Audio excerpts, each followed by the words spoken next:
Okay, we have another Get Well card that we're going to do here. I've done this composition before, but we're going to try to twist it a little bit. It'll be a circle of clouds kind of going up the sky with some, the light kind of coming through an opening within that space. And we're going to be looking at some trees right down here on the perimeter, or on the outer perimeter, okay? Kind of pointing up towards that light in perspective, okay? Now, I'm going to keep this fairly simple, okay? I've often done this cloud stamp in multiple values, starting from the darker, moving into the lighter. I think I'm just going to manipulate the moisture content of this and stay with the same color, okay? That being said, it just makes it a little bit, I don't know, expedites the process, and I just want to make it a color that's a value that's dark enough where it holds up against the different colors of ink that I'm going to do. Okay, now as I'm stamping this out, I don't have to do this, but it just kind of makes it blend in a little bit easier. I'm wiping off the perimeter, especially right around the top portion. That top portion looks really good. Don't wipe it off if you have the clouds ending going up into space or something like that. But if you have cloud that's going into cloud, and I'll show you what I mean by that, it's, it just takes, a couple seconds and you'll benefit from that. Okay, because see how it kind of tapers it off and you get a lighter impression of it as it blends into the bottom portion of another one. So this one right here, I blotted off the bottom right down here, and I've blotted off the top of that one. So blot in blot, just, it creates a seamless blend like that, okay? It will do that without doing this, but it's just a little bit more seamless doing it that way, okay? So we're all about little tweaks here, and all the tweaks are easy tweaks, okay? But added up, can make a pretty significant difference in terms of the overall result, okay? We're not into complicated here, even though it might look complicated in the end result. That's what you want, right? You don't want to give a card to someone says, or thinks, they're not going to say it, but hopefully they're not going to say it, but they're not going to get that card to say, oh my gosh, what a simple, what a simple piece you made. You want them to think, wow, where, did you stamp that? Is that one stamp there? How did you do that? How did you get that light right there, See that light, we're going to make the area around it darker, so that's going to seem lighter by contrast, right? No one will know how you did it. Unless you're sharing with another scenic stamper that uses these stamps. Okay, so kind of building this out. I could build out with a larger tree too, but I'm just going to keep things really simple. I mean, not tree, but a larger cloud. I have a larger cloud. That matches this one, but I thought, okay, we got a lot of things to do, although the larger one could expedite it because it just takes a couple impressions of it instead of several, but just in terms of ease and simplicity, we'll just go with these. It just takes more impressions, of course. Okay, now see how I always have this, the top of this cloud cumulus kind of always pointed towards the light, so if I'm stamping that down here, I'm stamping it this way. This is the light, so when I'm over here, you see, notice how I'm stamping it that way. Right over here, I didn't stamp it like this, right? I stamped it like that because it's being bottom lit, or whatever direction, this is going to be, Now these are top lit because we turn it that way. If I have the clouds coming down there, then all of a sudden they're bottom lit. So it's whatever configuration you want it to go. Bottom line is it's very universal. Okay, now I just have this area to fill in down here. Let's don't bother, blotting off because I don't have to, because this is where it ends. But you can see I didn't blot it off, and that looks pretty seamless as well. It's just that this is going to be in a lighter area, so I wanted those transitions to be a little bit more kind of softer and, I don't know, maybe more graceful. I don't know. It's very subtle. Can I tell? I don't know if I can tell. I don't know. I mean, I could tell a little bit. Does it look darker over here just in general, slightly? That's because these ones are wiped and these ones aren't. I don't know. Does it matter in the end? I don't know. It's a good habit to get into. It just helps in the blending process with any sky figure. Okay, now we have a lot of space here. Let's go with the tumbled glass. This is I usually, my go-to one's more of the Adirondack Lights Aqua. This is a lighter tone of blue than this one, but this one's readily available. This one is discontinued. I don't want to use too many discontinued things all the time. In terms of these lessons, in terms of my own usage, though, I firmly believe in using what we have and making, not letting things go to waste. I have a lot of Ranger fluid here, but I know that's the way it goes. Speaking of that, I'm using the stylus tool right here. Now, while they are still out there right now, if you've been on the fence and thinking about getting one, you might want to think about it. I have quite a few of these that we sell still. And this is not a sales pitch. I never mention things like that, but ClearSnap is going out of business, so I don't know if you'll be able to get them or not. You might. I'm hoping that just someone else kind of starts manufacturing them. Their buys, they're manufacturing parts or whatever, or it gets redistributed to the parent company, which is a company that you all know. I don't know if I'm supposed to say it. It seems like they don't really advertise that much about who they're owned by, or they were operated kind of separate entities, but you all know the company that owns them. Okay, now see what I'm doing here? I'm kind of leaving these layers here a little bit lit, okay? So I'm not coloring just everything. It almost looks like the stripes right down here, okay? So that we get this illumination happening, but it's not going to be illuminated. The only reason it's illuminated because I didn't color it out, okay? So see these darker areas within the cloud, like right here, and where they're connected up. What I'm doing is I'm going in and coloring that in, okay? I'm doing this very lightly. If you're doing it with any kind of sponging technique, you can use cosmetic sponges, you could be using makeup applicators, whatever. Use them kind of in the spirit that they were created, for, in terms of they weren't like makeup sponges are made to do like powdery makeup, not moisture, wet media, but they're just in general, they're created to be used, semi, light in touch, okay? We're not scrubbing with these things, nor are we doing that with things like, cosmetic sponges. You don't take this and just start scrubbing as hard as you can, I guess you could, or something like that. Maybe there's like stamp expressionism or something like that, but just in general, you want to, if you want to have control over it, a little bit more control over it than, some kind of spontaneous kind of mark that could typically, that could potentially, not typically, but potentially tear your media, then just go with a lighter touch like this, okay? So I'm not scrubbing this, it's just touching it, and then I'm kind of moving it. I mean, I could do it like this, okay? But that's the touch that you kind of want, right? I mean, that's really uncomfortable for me, so there's no way I'm going to do that, but that's just to say that's about the amount of pressure you want on that. Okay, now this is fairly dry, but I'm using that now to come into some of my other areas, that I want a really light application of this color on, okay?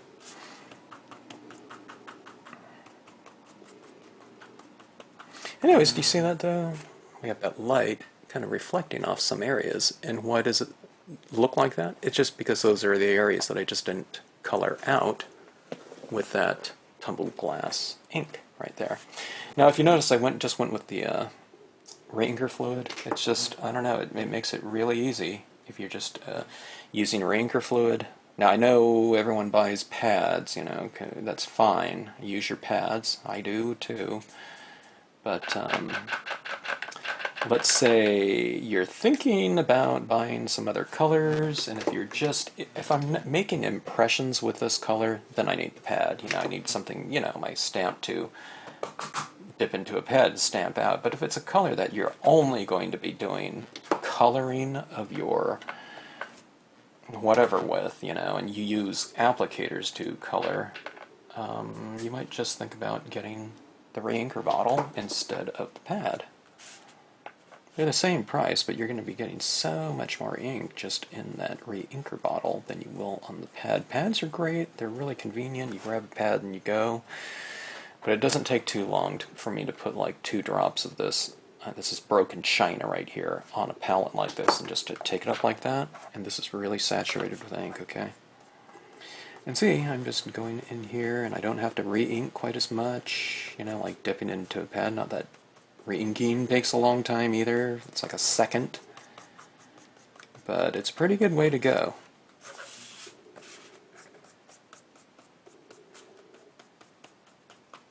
I don't have you know, I have all the reinkers for like my Marvy pads and things like that, but I'm just starting to get, you know, the distressing, so the Memento reinkers, because my pads are starting to get dry. So while at the same time as I, you know, placing my order, and I place the same order the same places that you guys typically do for those types of things.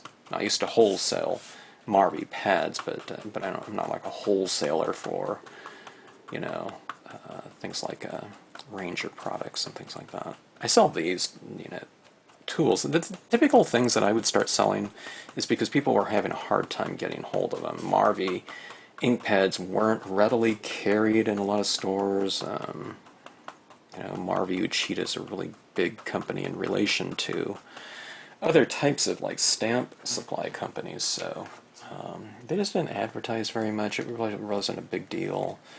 Marvy line of inks and their pads and things like that, that was just a small part of that, you know, that corporation, I guess. So, you know, kind of advertising, being pretty vigilant about the usage of it, not really very big, you know, into that. So stores just didn't carry them. They carried, you know, some things early on, but you just didn't really find them out there. And then stylus tools, everyone had those when they first came out, but no one used them. They didn't use them as, they weren't conceived as color applicating tools like this, media applicating, you know. So no one carried them anymore, so I started carrying them, and I think it was Joel from ClearSnap. I don't know if he's probably not there anymore, but he saw me over at the Puyallup, Washington convention, because ClearSnap was based out of Washington. And he saw me using them this way, and he thought, hey, if, you know, if there's anything I could do for you, let me know. And I said, hey, you know, maybe I'd be interested in carrying these tools. So he kind of created a new product where I can buy them in bulk, and that's why I carry these tools, but they're going to be gone soon, so I hope my final order is fulfilled, and they're able to fill it, and I will get by without these. I'll be using, you know, probably cosmetic sponges like this, which I'll survive, but I will miss the comfort and convenience of something like this. Okay, now that, if I hadn't mentioned, that was Mermaid Lagoon. Kind of an interesting name for the distress line. It doesn't seem very distressed, some of these colors, you know, but it doesn't matter though. If it helps them move product, because that distress line is very popular, then so be it. I want these companies to be doing really well selling all their wears and things like that, so that I have stuff to work with, and things don't become kind of discontinued, you know, all the time. It's not all the time, but more often than I would prefer these days. Okay, this one is Blueprint Sketch. This one's pretty dark, so I need to be careful about that. I am going to take this, and I'm just going to put a couple drops down there in my palette, okay? I didn't even squeeze that out, I just kind of dabbed it down, right? And you can see this gives you, you know, pretty fast coverage right here. Okay, now I'm using the same tip right here now, so it has the mermaid lagoon, the broken china, the, you know, the tumbled glass all in here still, so it's not giving me, you know, a full, intense, dark representation of that blueprint. Okay, so it's lighter in general, but look how streaky it is. But it's so wet and moist in here, I can just kind of, you know, just go right in here and blend it out. You know, I can go in here with my dry one right here and just kind of, you know, smooth that out a little bit or spread it around too. Okay?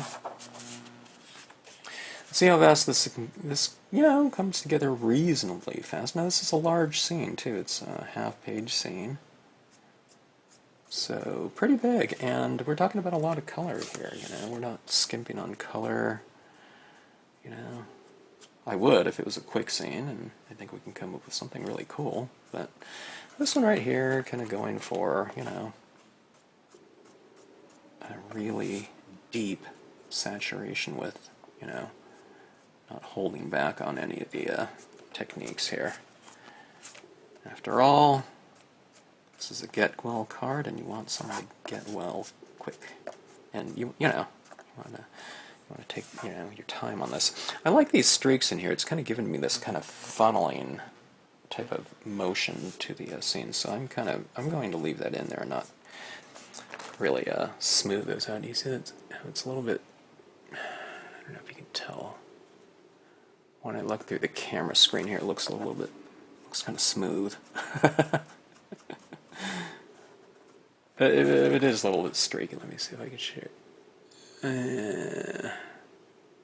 I don't know if you can tell.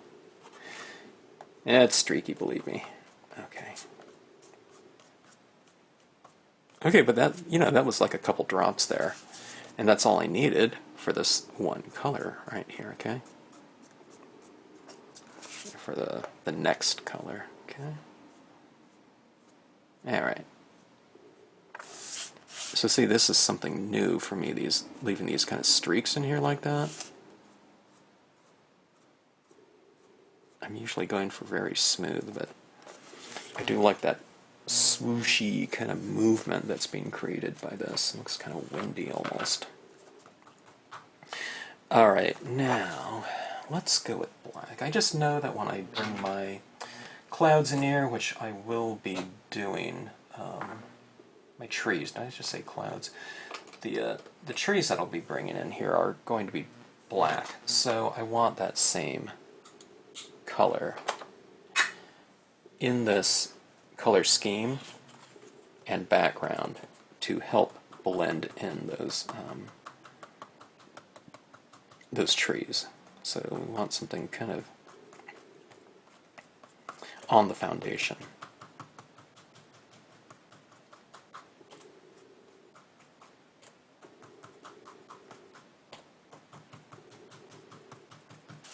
See that right there? Darker. How much darker it is? Oh yeah, I forgot about the Prussian blue. I could use that too, maybe. The blueprint sketch matched pretty well with the Prussian blue in terms of darkness, but the Prussian blue might give me a little bit more punch and value. Okay, so let me go back to this Prussian blue here. Blend some of that in.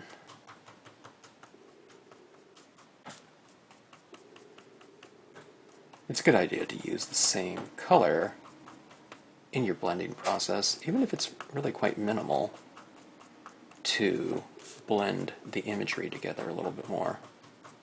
Does that make sense? Because if I stamp out something in that dark blue, you're saying that the shadows are that color. In this case, it's Prussian blue. So you're just going in and you're reiterating those shadows with the same color because that's the color that has already been established in the impressions. So if I stamp out that cloud in black, it's a good idea to blend in some black. Okay.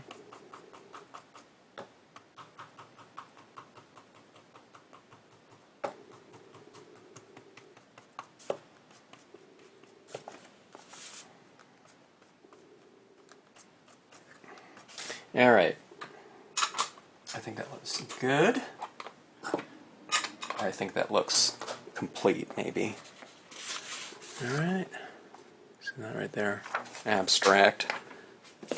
Abstraction in blue, we'll call that. Just joking. Some people used to tell me, you should do something with that, you know. And I'd toss it out. But sometimes someone would say, you know, all right, give that to me, I'll do something with it. I don't think I ever saw anything that anyone did anything, you know, with those, but they did take those at times. All right, new technique here. They had this cotton ball with the white pigment ink that worked pretty good last time. My last scene, so I'm just taking that, and we'll see if we can make this area in here become a little bit more airy and light by applying some of this. I've left a lot of that area, the white of the paper, right? So I'm just kind of going in here and kind of diffusing that whole area a little bit. If you can imagine, it's almost like you're putting, you know, some cold pack cream on your cheek or something like that. You know, that white makeup. Okay, and that's kind of the touch that you want, even with this. You know, don't scrub it or anything like that. If you scrub it, it'll come right off of there. Yeah, that's way too much. So, alright, let me blot some of that. You know, you can kind of remove some of it by just kind of blotting it. You know, I blotted it with my clean side right there.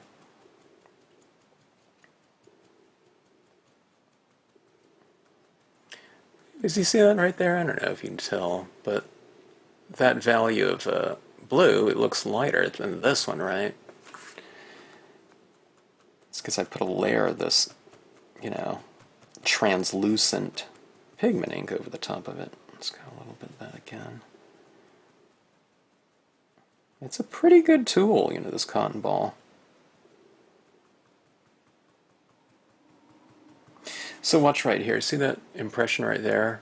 That dark navy blue in there? I'll show you what I'm doing here. Here, I'll do a comparison contrast right here. I'll do this one right next to it. See right there? So see how it's lighter than that, right? So it looks a little bit more airy to me. Okay, so this is Hero Hues, by the way, Unicorn. The Clear Snap, you know, Frost White, pigment ink would be perfect for that color box. I'm sure. I can't even remember the name. It's already putting that name out of my mind or something like that. Clear Snap. Not really, but I don't know. Okay, so this is getting a little bit blotchy here down here because I only have a small strip, so let's blend that in a little bit. I don't know, don't those areas kind of look like they're soft and glowing now? A touch, maybe not that one right there. I need to put a little bit more on there. Ooh. Blobbing it out here. Let me use a clean side of it and just kind of spread it around.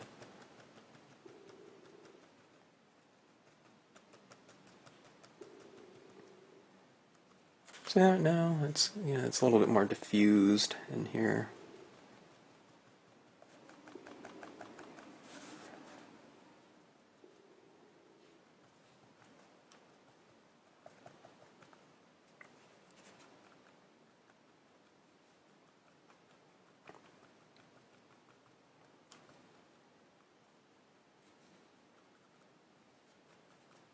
Ooh, way too much. There's a part of this cotton, so just kind of rotate it around and find the So maybe what I'm doing is I'm kind of putting some down, then I'm going to my dry portion and kind of, blending it out a little bit.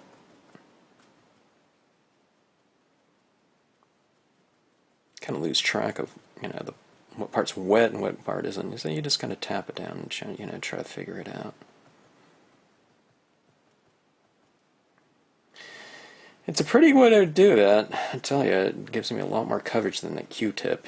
The Q-tip's perfect for smaller areas, but if you have big areas to fill in, why not use a big applicator, huh? Or a larger applicator than something like a Q-tip. Okay, so we have that now. I'm going to be stamping out some trees going up in here, and we're going to use that thing, kind of that perspective, as if we are kind of laying on the ground looking up at the sky. Now, I have a couple things that I'm going to be putting in some different birds in here, okay? And do I put the trees around the birds, or do I do the birds around the trees? Oh yeah, I was going to layer it too with some different values, so I was thinking about going with some kind of darker blue and then also black. I should have done that before I laid down the pigment ink, but maybe we'll go ahead and do that. Maybe it's not too late. Okay. I need my big block here for my... Oh my god, that tack and peel is so tacky and sticky after I wash this off, the tack and peel, it gets super sticky again. Okay, here's the leafless pine. Try to keep in mind where some of these are going to go. Okay, let's do this in the Prussian blue. So hopefully by doing this in a color, stamping it out in a color, that's the same color out of our color scheme, it will look farther back than the black impressions that I eventually lay down in here. Okay, I'm just using this as kind of like a vanishing point here, so I'll have my different trees kind of pointed back to that right there.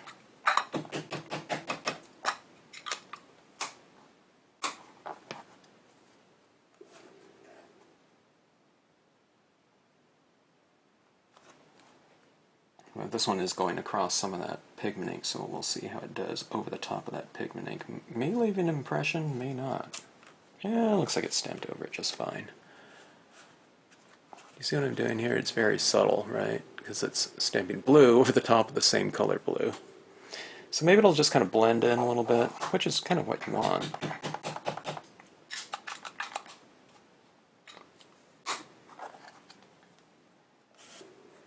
It's pretty convenient having that vanishing point right there, just to aim all my things at.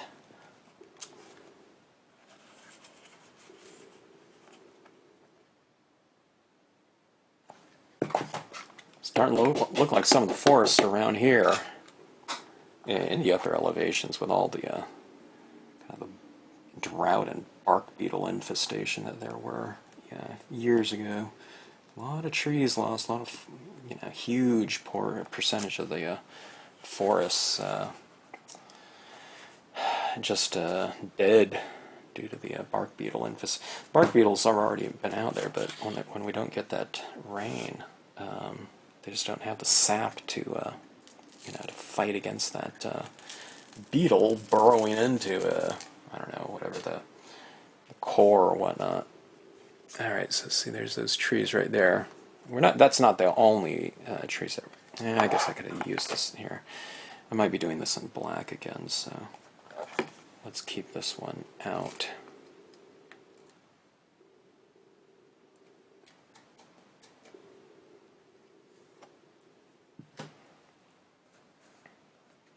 All right, let's go in here with some additional trees.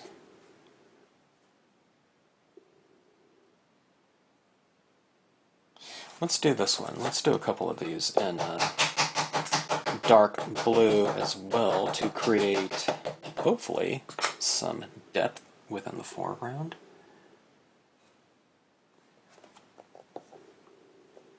This is one of those things that I kind of covered. I was covering this kind of general concept of using value to create depth and taking kind of a beginning scene,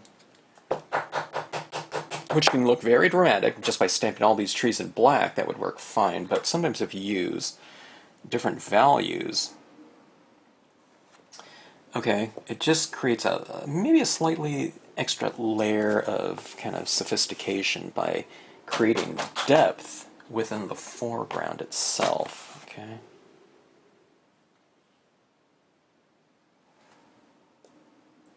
Instead of just having everything dark in the foreground, in other words. You can have things both dark and light in the foreground, okay? See how that's kind of going?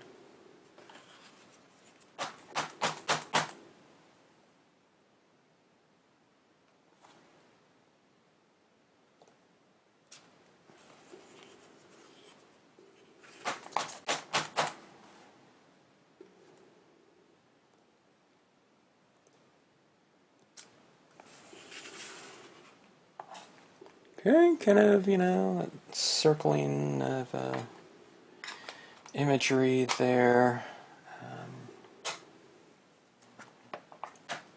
All right, here's one of these birds. This eagle is so close, I think this eagle would be, I would put it right over these trees here because I think it's closer than those trees back there. So this eagle could be flying in front of some of these trees. I think I'll go lighter trees and then I'll go darker eagle, then I'll put the darker trees, but I'll just be careful, you know, not to obscure this image right here. The question is what's the top and what's the bottom? Is this scene like looking like this, or does the scene look like this? This looks kind of cool though, kind of vertically like that. You know, maybe I can come in with another tree over here, kind of point up there. Maybe I would do that one in black, though. I'll retain that section space right there for black. All right, so let's put this eagle somewhere. Let's go about right there. I'm going to do this one in versifying. It's possible that if I stamp this really solid shape in dye-based ink, the imagery, the clouds and things like that, trees, might show through. So let's go with something a little bit more opaque. Okay, this is going to be the eagle that's pretty close to us. Let's go off to the side a little bit.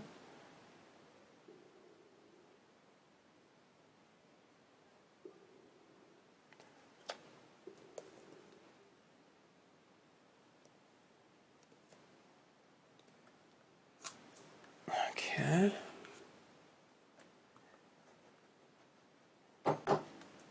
I'm only going to use one of these because it's a pretty dominant image.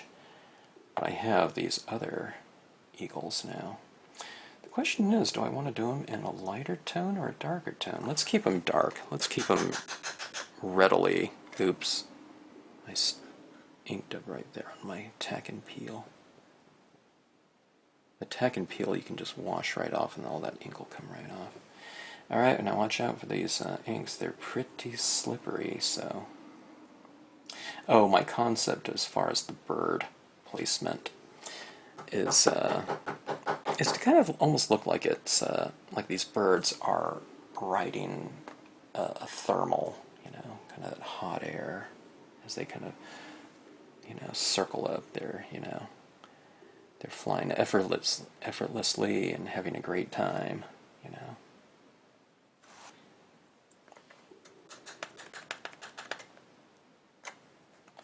Okay, that was a smaller version of that one. Nice light, even pressure, okay?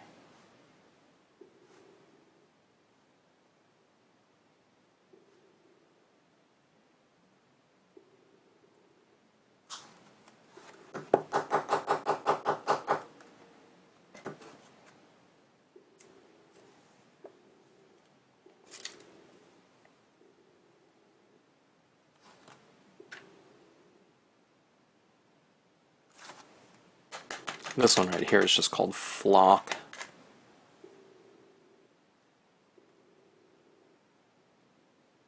Alright, this is pigment ink right here.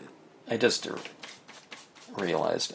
This one right here, they're so far in the distance I might want to stamp it down and then cover some up with some pigment ink. You can't do that with this one right here because these are just so wet right now. They kind of remain wet for a while, so let's hit this one with the dye-based ink. Alright, and I'll be stamping it over an area that's fairly light, or completely light.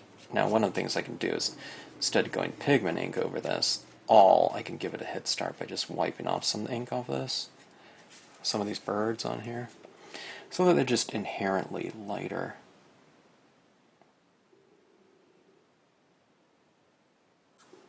Okay.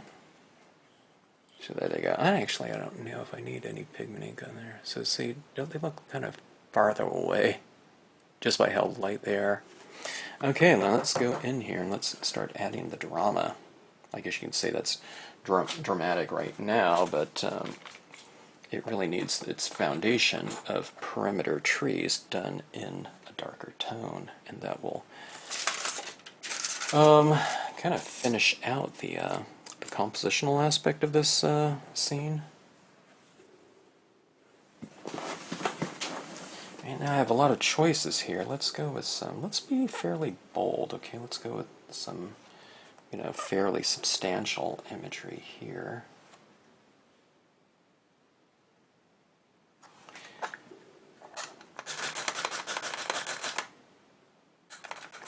Okay, let's see, pull back out of here so you can see. Alright, kind of aiming that way.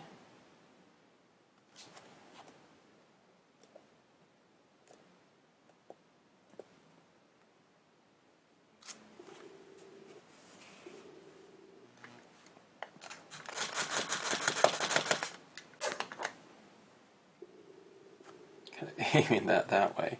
I'm never going to measure it or anything like that. It's not something like that. Just kind of in general, just kind of point it up there. See that? How it's kind of creating a little bit of depth within that space. And I'll use some different trees too. I won't only just use this one, so we'll go for some nice variation. I think this will be too much that. Okay, so let's try a different tree, maybe.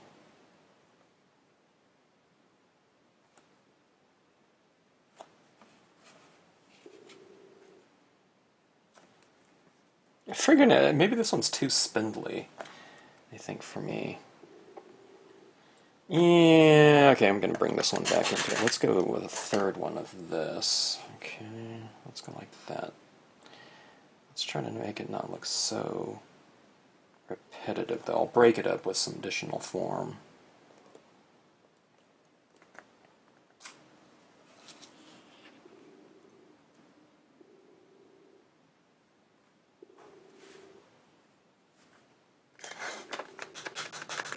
I think I need the boldness of this one, the spruce.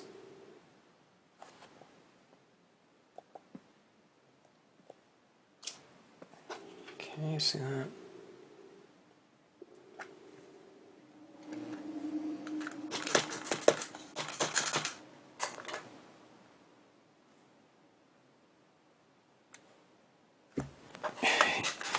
Ink up more than you think you'll need. I wasn't sure if I was getting it all.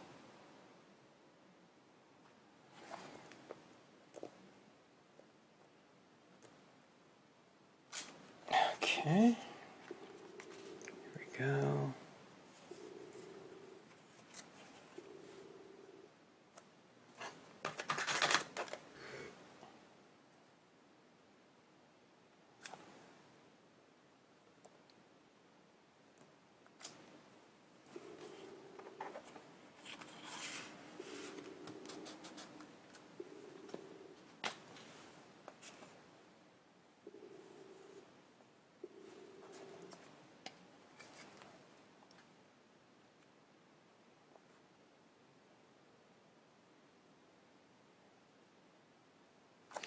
Let's go for a different one here, I think. Let's go for the little bit of a smaller one. You could use a bigger one, okay? But I'm starting to want to create a little bit more variation here.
So you see that our depth right here. We need something right in here, don't we?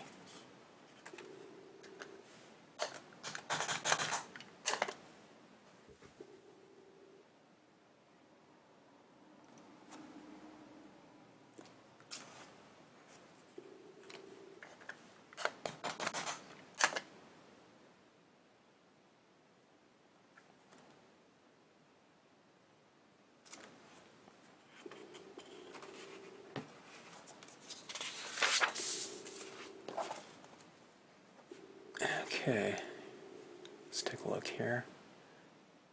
Quite a bit of depth right here in the foreground by utilizing those tones for the impressions in the background. So it looks like that. It looks pretty good like this too, but I think I like it like this.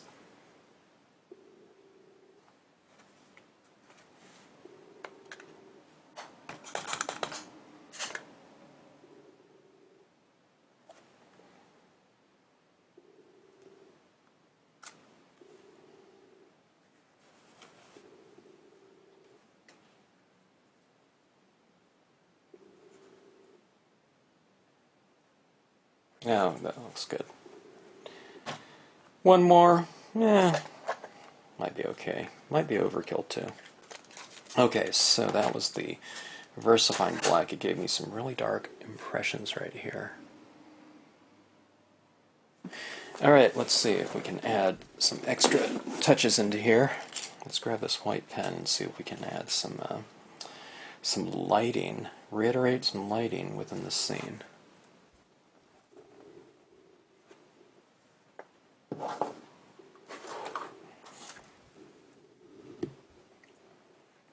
Okay, the light is coming from here in here, okay? These items in here got pretty dark because, there's a lot of tone that was already laid down onto those areas. So if I want to, I can, let me see if we can see this here. Let's see if we can just enhance some of the imagery with a few little highlights, okay? Like this. It's fairly dark in there, so I don't, I can use a light blue would be good on here too, but we'll just start off with some white. See on these trees, kind of on the top of the branches and whatnot, the boughs. And just kind of put a few little highlights on that. See how that kind of makes them stand out a little bit.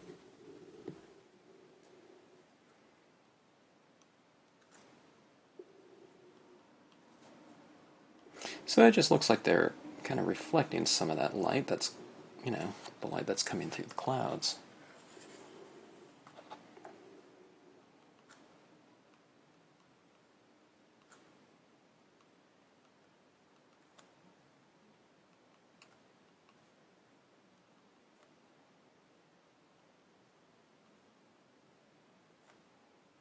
Putting some on the black imagery as well. I think it's kind of capturing some of that light. Be careful, don't touch that. I just touched it down here, but it didn't matter. Oh, you know, because it's in the corner, but be careful that you allow the that versifying pigmenting to dry before touching it. It's really quite juicy and, you know, have a tendency of smearing. But, if you touch it while it's still wet.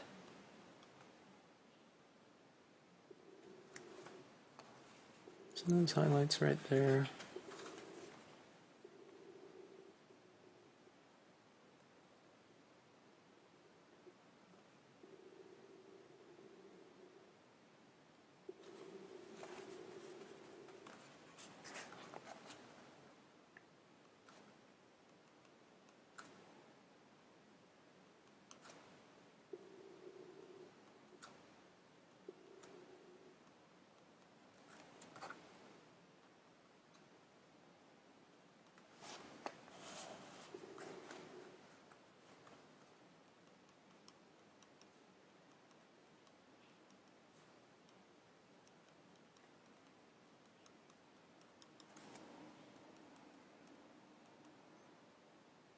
You know, and this can almost be used like a Christmas card, can it? Can you imagine if you put like a open the card up and the inside you had some kind of like things, you know, stamped out or embossed in silver to go with this color scheme? Wouldn't that be spectacular?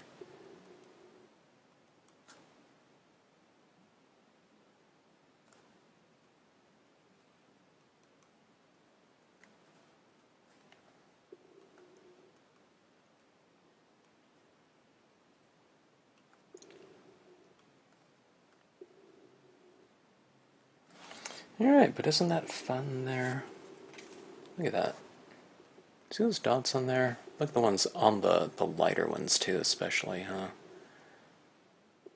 See those little highlights on this branch and this one. It kind of brings it to life, doesn't it? I almost forgot about this article that I'm working on for, in conjunction with the writer for gel pens, okay?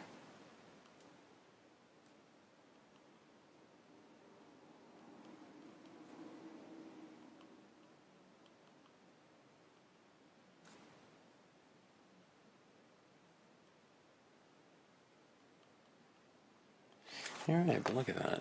See how that really brings that area to life? Let's take a look at it at arm's distance. See, when you look at it like here, I mean, you can see those little dots, but it's more subtle, though, isn't it?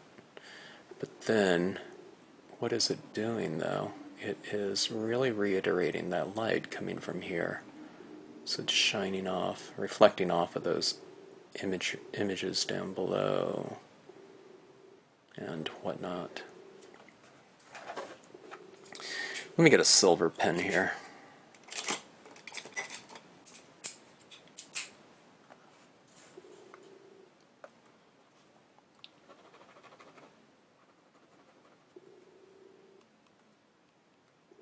There's a silver lining.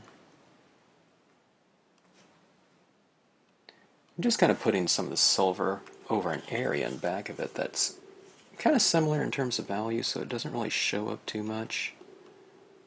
If you put silver in white, it'll show up dark. If you put silver on kind of a darker blue, it'll look lighter. But if you put silver kind of on a more neutral or whatnot, you know, it doesn't really show up very well until it catches that light. Actually, it's kind of catching a lot of light here because,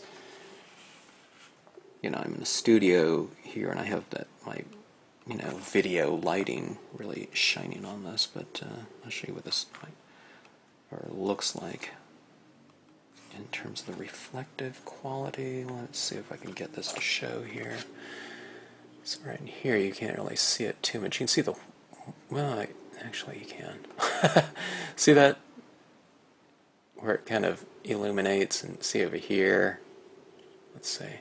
See that, how it comes to life? Like that. You can see it all right up here, and see that? Those little areas in there kind of glow when it catches the light. See that down here, right above the bird. See that?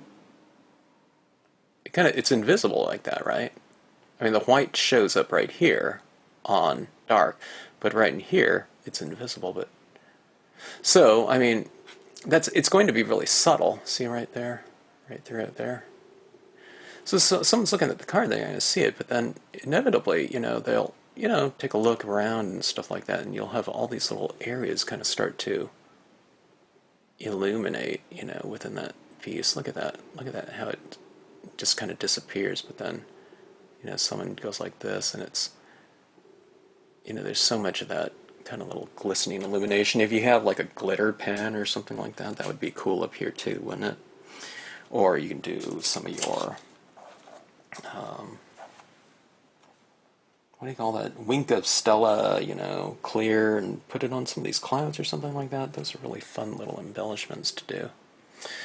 But anyway, here we have it. To get well seen. I'm hardly ever holding this.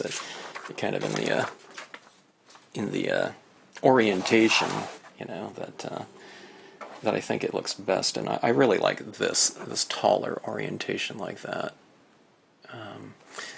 I don't know, there's more of this movement here, but I mean, this card could, this card could look good this way too. I think it looks better this way though. So again, these trees kind of wrapping around like that, they're all kind of leading to the same vanishing point, okay? And that's how you kind of keep, this whole kind of perimeter type of thing makes sense. I can almost put one right here too. Another tree. Let's do that right here. Let's kind of, I don't want to come all the way around like that. I don't think it'd be bad, but I just think this looks a little bit better. Let's put another one right here just to kind of finish that off right there. Okay, something like that.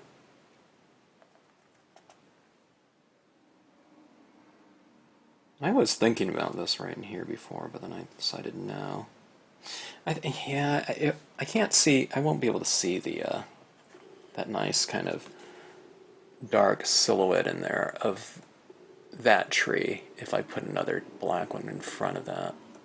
But anyways, I just put that right there. See, it's pointing right at that.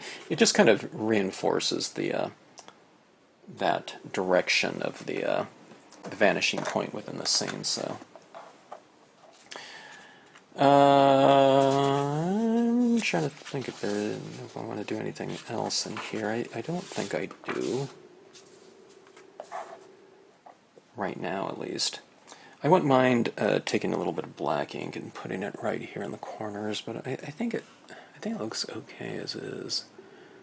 A little bit more dark around here, but this pigment ink is wet, so if I put ink on top, I would be blending and smearing out that additional ink. So I think that looks pretty good. So if I do any little tweaks, it'll be very, very minor. Okay, so anyways, yeah, get well soon seen. If you watched my last video, the wolves one, we're going out to the same person or to their family member. The person's a stamper. And the last one was wolves. This one's going out to a member of her family that likes eagles. So get well soon. It's kind of the opposite of the wolves one. This get well soon is from someone that had a dog attack. I don't think you'd want like these running canines, charging, forward, and a get well card. It wouldn't be appropriate. So I'm glad they told me that he likes eagles. Anyway, all right, so we have a reasonable amount of depth here. If I would have stamped these clouds a little bit lighter, maybe it would push the perspective a little bit, But, these little techniques, with the little cotton ball and putting some white pigment ink right over the top of that. You remember that blue right there was the same blue as kind of down here, right? But it looks lighter, so it kind of funnels things up there, It goes from light to dark, okay? And it goes from close to far, so it kind of keeps that movement going. Then I have this swirling type of application of these birds, so on this one right here, I kind of, turn them accordingly, so it looks like this little spiral type of thing going up there. So hopefully it's one of those things where the viewer's eye kind of starts right down here and it goes right into that space right there. That's the idea in terms of the visual movement of the viewer's eye that I'm going after.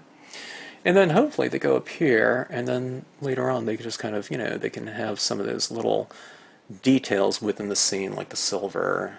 The silver's very, very buried in terms of, I guess, the immediate impact. It's one of those subtle detail things that I think can help to kind of retain the viewer's attention or something like that, or give them something else. It kind of rewards them for kind of further inspection of your piece. So you want it to have the impact of the overall, kind of like a movie poster or something like that, but you want to have enough in here that can, invites them to, like I said, to further inspect kind of what's going on in here, and to discover all those other little things that you put in there, kind of just for them.